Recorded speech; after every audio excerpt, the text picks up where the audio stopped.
Assalamualaikum warahmatullahi wabarakatuh. Sahabat yang berbahagia, berbicara masalah keikhlasan, ternyata tidak semudah membalikkan telapak tangan. Keikhlasan begitu mudah kita ucapkan, saya ikhlas dan yang lain sebagainya. Tetapi ternyata keikhlasan ketika kita melakukannya dalam ibadah kita, di dalam sholat kita, di dalam amal-amalan kebaikan kita, ternyata tidak semudah yang kita ucapkan. Oleh karena itu, pasti banyak manusia, mungkin pun kita, bagaimana amalan-amalan kita mungkin bisa tidak diterima oleh Allah Subhanahu wa Ta'ala karena niatnya.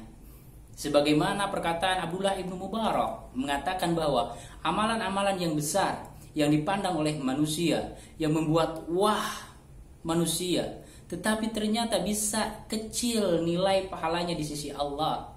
Dan sebaliknya, bisa jadi amalan-amalan yang kita lakukan dianggap remeh oleh manusia, begitu kecil tidak terlihat, tetapi bisa menjadi besar pahalanya karena niatnya. Maka disinilah urgensi niat, keikhlasan yang ada di dalam diri kita. Tidak terlihat, ada di dalam relung-relung jiwa yang paling dalam. Tetapi hal ini menentukan apakah amalan-amalan kita diterima atau tidak oleh Allah Subhanahu wa Ta'ala.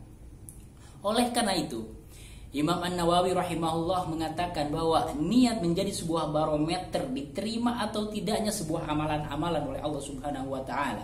An-niyat mi'yaru li tashihil amali. Sesungguhnya niat menjadi sebuah barometer diterima ataukah ditolak oleh Allah Subhanahu wa Ta'ala. Sebagaimana hadis Rasulullah sallallahu alaihi wasallam, "Innamal a'malu binniyat wa innamal likulli imrin ma nawa." Faman kanat hijratuhu ilallahi wa rasulih fa hijratuhu ilallahi wa rasulih wa man kanat hijratuhu lidunya yusibuha aw imra'atin yankihuha fa hijratuhu ala man hajara ilai.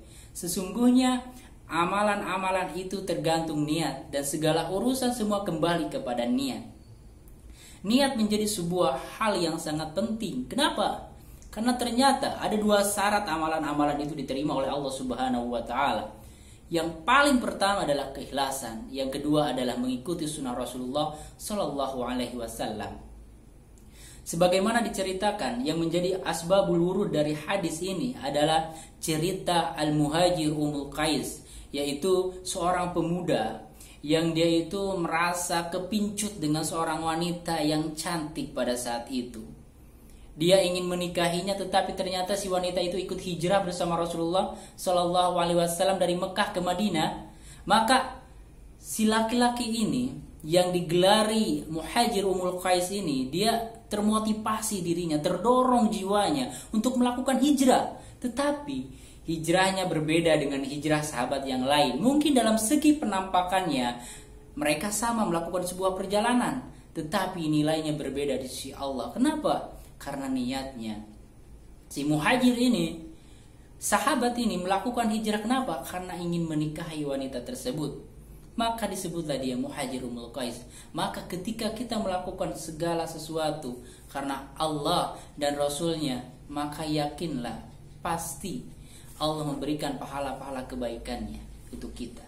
Tetapi sebaliknya, jika kita melakukan segala sesuatu di dalam hati kita bukan karena Allah, pasti kemungkinan besar tidak ada pahalanya di sisi Allah. Kenapa? Karena kembali kepada niatnya. Oleh karena itu, Syekh Ibnu Utsaimin rahimahullah mengatakan bahwa hadis innamal a'malu binniyat ini adalah aslu hadisun aslun adim fi a'malin niyat, li'anna niyata min af'alil qulub. Bahwa sesungguhnya hadis ini adalah menjadi sebuah hujah yang kokoh akan urgensi sebuah niat. Kenapa? Karena niat ini adalah sebuah perbuatan hati. Sahabat yang berbahagia, oleh karena itu, berdasarkan kualitas keimanannya, berdasarkan kualitas keikhlasannya menjadi tiga. Yang pertama adalah seorang yang beribadah, ibadatul abid, ibadah seorang yang seperti budak.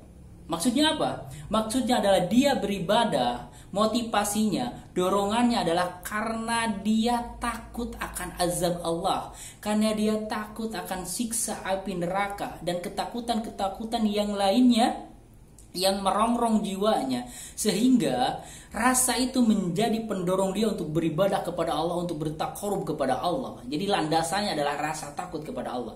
Inilah sebuah klasifikasi yang paling rendah, yaitu ibadatul abid, ibadahnya seorang seperti budak. Jadi karena takut dia bergerak. Yang kedua, yaitu adalah ibadatul tujar, yaitu ibadahnya seorang yang pedagang, berpola pikir, mindset, orientasi, kesenangan, kebahagiaan. Contohnya mungkin ketika dia beribadah, dia menginginkan kesenangan, kebahagiaan di akhirat kelak di surganya. Atau ketika dia beribadah kepada Allah, tahajud, membaca Al-Quran, ingin mendapatkan hikmahnya, ketenangan dan kedamaian melakukan ibadah tersebut.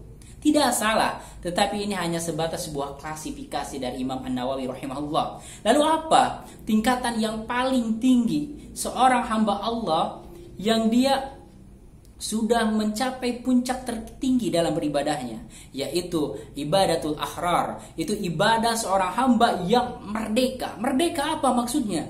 Yaitu dia yang beribadah kepada Allah karena landasan rasa syukur kepada Allah, yaitu dia menyadari bahwa Allah memberikan sebuah anugerah yang banyak dalam kehidupannya, anugerah kesehatan di dalam kehidupannya. Bisa kita bayangkan kesehatan yang ada di dalam diri kita, yang kita mungkin jarang atau tidak pernah mensyukurinya. Kita hanya baru tersadar akan anugerah Allah yang besar itu ketika kita sakit. Apapun yang kita kerjakan banting tulang untuk memupuk materi dunia, ketika kita sakit otomatis uangnya pun dikeluarkan, materi dihabiskan semua. Untuk apa? Untuk mengembalikan kesehatannya. Maka rasa syukur inilah yang mendorong dirinya untuk beribadah kepada Allah. Dan dia pun mempunyai kemawasan diri, kesadaran akan hakikat hakullahi alal ibad wa hakul ibad alallah. Hak Allah yaitu untuk diibadahi, untuk diesakan tanpa melakukan kesyirikan. Dan dia menyadari bahwa ketika dia melakukan ketauhidan kepada Allah, beribadah hanya mengesahkan kepada Allah dalam setiap aktivitasnya, dia yakin tidak akan diberikan siksa oleh Allah Subhanahu wa taala. Oleh karena itu, pada level yang tertinggi ini, seorang hamba akan merasa kekurangan di dalam segi ibadahnya, akan selalu was-was apakah ibadahnya diterima oleh Allah ataupun tidak. Ini ada gambarannya, sampelnya ada dalam gambaran sahabat Rasulullah Shallallahu Alaihi Wasallam. Bagaimana sahabat Rasulullah Shallallahu Alaihi Wasallam ketika malam tiba, mereka seperti rahib-rahib yang mencucurkan air mata kesedihan bertaubat kepada Allah.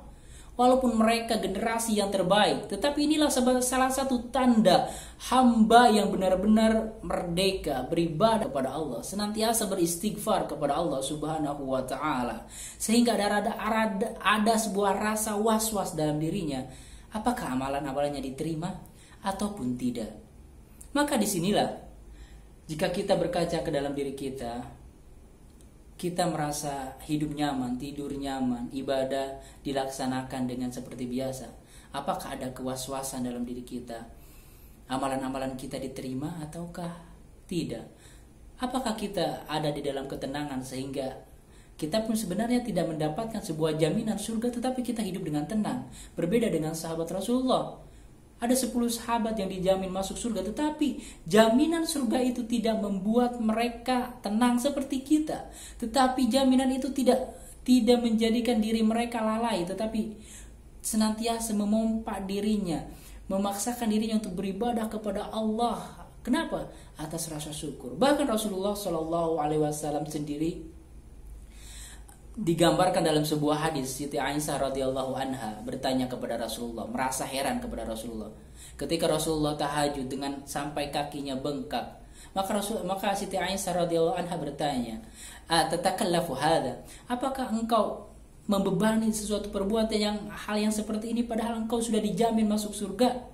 Tetapi apa yang dikatakan Rasulullah Shallallahu Alaihi Wasallam, afala akuna abdan syakur, apakah tidak boleh aku menjadi hamba yang bersyukur? Inilah sebuah level yang tertinggi, sebuah level hamba yang sudah bertakarub kepada Allah, yang menyadarkan dirinya akan anugerah Allah yang luar biasa di dalam kehidupannya, sehingga mendorong jiwanya untuk beribadah kepada Allah. Berbicara masalah keikhlasan, maka pasti di sana ada sebuah virus-virus yang akan menggerogoti keikhlasan kita, yang akan memberikan sebuah kontaminasi kepada keimanan kita. Oleh karena itu kita harus mengetahui virus-virus yang akan merusak keikhlasan. Yang pertama adalah ria. Dia itu ingin dipuji. Dipuji dengan apa? Dipuji dengan kelebihannya, dengan ilmunya, dengan jabatannya, dengan kecantikannya, dengan harta bendanya, dan lain sebagainya. Adapun yang kedua yaitu sum'ah, ingin didengar. Ingin didengar segala keunggulannya, ingin didengar kelebihannya, jabatannya, kecantikannya, dan yang lain-lainnya. Hal ini terjadi di zaman sahabat Rasulullah SAW. Bagaimana seorang sahabat yang dia dikenal oleh sahabat-sahabat yang lainnya memiliki sebuah kelebihan yang luar biasa, selalu menjadi garda terdepan ketika berperang di jalan Allah. Merasa sahabat itu, wah ini pribadi yang sangat luar biasa, ini ahli surga. Tetapi ternyata ketika menyampaikannya kepada Nabi apa yang dikatakan oleh Nabi Muhammad SAW, huwa min ahli nar, dia adalah termasuk penduduk neraka. Maka sahabat pun terheran-heran, bagaimana seorang yang luar biasa, semangat di jalan Allah, berjuang di jalan Allah, berperang di jalan Allah, tetapi kok bisa masuk neraka? Ternyata salah satu sahabat mengintai dan melihat gerak-geriknya ketika di dalam peperangan. Dan ternyata didapatkanlah ketika dia terluka, tak berdaya. Ternyata apa yang dia lakukan? Dia mengambil pedangnya dan menusuk ke dadanya untuk melakukan sebuah pencitraan diri bahwa dia terbunuh oleh musuh, sudah berjuang habis-habisan. Maka tidaklah heran pemuda yang luar biasa ini menjadi ahli neraka. Kenapa? Perbuatannya sungguh luar biasa, tetapi karena niatnya ingin mencari sebuah ketenaran, ingin mencari sebuah popularitas, ingin mencari sebuah penilaian manusia. Sahabat, selanjutnya yaitu adalah ujub. Ujub itu adalah kita berbangga diri dengan amalan-amalan kita, berbangga diri dengan kelebihan-kelebihan kita. Rahimahullah mengatakan, man ajaba bi amalihi habita amaluhu wa kadzalika man istakbara habita amaluhu. Barang siapa yang dia merasa takjub dengan perbuatan mereka sendiri, yang takjub dengan kelebihannya, berbangga diri dengan segala keunggulannya, jabatan, materi dan lain sebagainya, habitu amaluhu, maka telah sia-sialah amalnya. Dan demikian orang yang merasa sombong, orang yang sombong dengan segala keunggulannya, prestasinya dan yang lain sebagainya, habitu amaluhu, maka di sisi Allah telah sia-sialah amalnya, telah sia-sialah prestasinya, telah sia-sialah keunggulannya, telah sia-sialah kelebihan yang dia ukir selama ini. Oleh karena itu Allah Subhanahu wa taala berfirman, "Wala tusa'ir jaddaka lin-nasi wala tamsi fil ardi maraha. Innallaha la yuhibbu kulla mukhtalin fakhur." Janganlah engkau memalingkan wajahmu dari manusia karena engkau sombong. Janganlah engkau berjalan di muka bumi ini dengan penuh kesombongan. Sesungguhnya Allah tidak menyukai orang-orang yang sombong dan tidak menyukai orang-orang yang membanggakan dirinya. Yang keempat, virus yang akan menghancurkan keikhlasan kita, yaitu kita beramal, amalan-amalan kebaikan, tahajud kita, saum sunnah kita, dan lain sebagainya, karena ingin mendapat balasan di dunia. Tetapi tidak terbersit dalam hati kita, dalam pikiran kita, agar amalan-amalan itu berbuah manis di akhirat kelak, cuma orientasi dunia saja. Maka celakalah hamba yang seperti ini. Man kana yuridu hayata dunya wa zinataha nuwafi ilaihim amwalahum fiha wa hum fiha la yubkhasun. Ulaika alladziina laysa lahum fil akhirati ilan nar wa habita ma sana'u fiha wa batilu ma kanu ya'malun. Sungguh orang yang menginginkan dunia dan segala perhiasannya, nuwafi ilaihim a'malahum, maka kami akan penuhi segala hasil dari perbuatannya, wa hum la yubkhasun, dan mereka tidak akan merugi di dunia. Tetapi di akhirat kelak mereka akan mendapatkan api neraka. Kenapa? Karena kesalahan dari niatnya itu. Akan bergurah setiap amalan-amalannya. Dan hal itu akan menjadikan segala ikhtiar di dunia sia-sia belaka. Sahabat yang berbahagia, oleh karena itu keikhlasan sangat mudah sekali untuk diucapkan, tetapi begitu berat untuk dilaksanakan. Sebagaimana sabda Rasulullah Shallallahu Alaihi Wasallam yang menceritakan 3 tokoh besar yang dimana ini mempunyai keunggulan di rata-rata orang. Hadis yang datang dari Abu Hurairah yang diriwayatkan oleh Imam Muslim, An-Nasai, Ahmad dan Baihaqi menceritakan 3 orang. Dia memiliki keutamaan yang luar biasa, tetapi akan masuk neraka. Bukan dia manusia biasa, bukan karena dia beramal dengan amalan yang sepele, tetapi karena niatnya yang salah. Yang pertama adalah seorang yang alim. Seorang yang alim ketika ditanya di akhirat kelak, untuk apa ilmumu? Untuk apa engkau menuntut ilmu? Maka dia menjawab, aku mengajarkan ilmu untuk menegakkan agamamu. Maka kata Allah, engkau dusta. Engkau mengajarkan ilmu, engkau berkhutbah, engkau berdakwah karena ingin disebut alim, karena ingin diagungkan oleh yang lain, karena ingin mendapat penghormatan yang dari yang lain, ingin mendapatkan dunia, bukan mengharapkan pahala dari Allah Subhanahu wa taala. Yang kedua adalah seorang yang mujahid. Dia berjuang di jalan Allah, berdakwah di jalan Allah. Ketika ditanya di akhirat kelak, untuk siapakah engkau berjuang? Untuk siapakah engkau berdakwah? Dia mengatakan, aku berdakwah, aku berjuang di jalanmu adalah karena untuk mengharap pahala darimu. Lalu apa yang Allah katakan? Engkau dusta. Sesungguhnya engkau berjuang di jalan Allah, ingin disebut seorang mujahid, ingin mendapat penghormatan, penilaian dari manusia. Sungguh mengerikan sekali bagaimana orang-orang yang memiliki kelebihan pengorbanan yang luar biasa bisa berakibat fatal juga di akhirat kelak karena salah niatnya. Nauzubillahi min dzalik. Yang ketiga yaitu seorang yang dermawan, yang mendermakan hartanya, membangun pesantren, membangun masjid, bersedekah untuk sosial dan lain sebagainya. Ketika ditanya di akhirat kelak, untuk apa engkau mendermakan harta-hartamu? Dia menjawab, aku mendermakan harta-hartaku untuk mencari keriduanmu, untuk mencari pahalamu. Tetapi apa yang Allah katakan? Engkau dusta. Sesungguhnya engkau mendermakan hartamu karena ingin disebut seorang dermawan, ingin diagungkan, ingin dipuji oleh manusia. Itulah sebuah gambaran yang jelas dalam hadis Rasulullah. Bagaimana seorang yang luar biasa, alim, mujahid, dermawan bisa masuk neraka karena kesalahan niatnya. Nauzubillahi min dzalik. Sahabat yang berbahagia, maka keikhlasan itu seperti surat Al-Ikhlas. Di dalamnya tidak ada kata-kata ikhlas sedikit pun, tidak ada. Tetapi dalam surat itu mengandung sebuah hakikat dari sebuah keikhlasan, pengesaan Allah dalam peribadatan, sebuah pengharapan hanya diharapkan, digantungkan kepada Allah Subhanahu wa taala, dan meyakini di dalam hati eksistensi Allah satu-satunya Tuhan yang hak untuk diibadahi.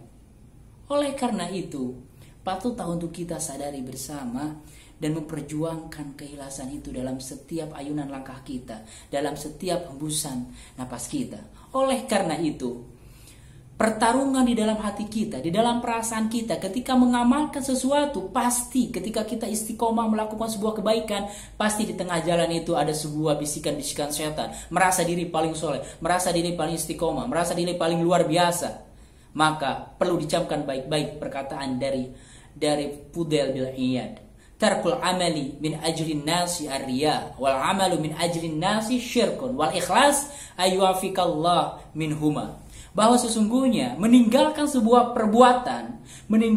perbuatan baik karena manusia itu adalah riya. Dan barang siapa yang beramal karena manusia, itu adalah sebuah kesyirikan. Maka ikhlas itu adalah ketika kamu dapat selamat dari keduanya. Dalam artian kamu tetap istiqomah di dalam kebaikan, di dalam beribadah dengan berkarya sampai akhir hayat menjemputmu. Itulah hakikat keikhlasan. Kita istiqomah di dalam kebaikan tanpa terpengaruh dengan pujian dan hinaan. Demikian mudah-mudahan menjadi pengingat untuk kita.